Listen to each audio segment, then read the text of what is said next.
Maoist నేత Tippiri Tirupati alias Devji ఆచూకీ తెలపాలని వారి కుటుంబ సభ్యులు కోరారు.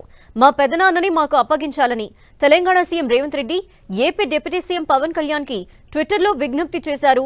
తిప్పిరి సుమ మా పెదనాన్న కోసం గత 40 ఏళ్లుగా మా కుటుంబం ఎదురు చూస్తోందన్నారు. తిరుపతి తమ్ముని కూతురు సుమ జనసేన కార్యకర్తగా పవన్ కళ్యాణ్ అభిమానిగా మా పెదనాన్న తిరుపతిని అప్పగించాలని ఏపీ డిప్యూటీ సీఎంని వేడుకున్నారామె. మా కుటుంబానికి న్యాయం చేస్తారని ఆశిస్తున్నట్టు ఆమె తెలిపారు. తిప్పిరి తిరుపతి అలియాస్ దేవ్జీ తమ్ముడు కూతురు నేను. నిన్నటి నుండి న్యూస్లో ఎన్కౌంటర్ విషయాలు వస్తున్నాయి. ఇవాళ దాంట్లో తిరుపతి కూడా ఉన్నారు అనే న్యూస్ అటు ఇటుగా వస్తుంది. అది ఎంతవరకు నిజం అబద్ధం అనేది మాత్రం తెలియదు మాకు. ఒకవేళ పెద్దనాన్న కనుక పోలీస్ ఆధీనంలో ఉంటే కోర్టులో హాజరుపరచాలని కోరుకుంటున్నాము. అలా కాకుండా ఒకవేళ ఎక్కడైనా షెల్టర్ తీసుకొని ఆయన్ని భద్రంగా ఉండాలి అనుకుంటే ఎలా అయినా మాకు ఒక చిన్న ఇంటిమేషన్ ఇచ్చినా కానీ మేము వెళ్ళి తీసుకొచ్చుకోవడానికి రెడీగా ఉన్నాము. ఎన్నో ఏళ్ళుగా ఎదురు చూస్తున్నాము.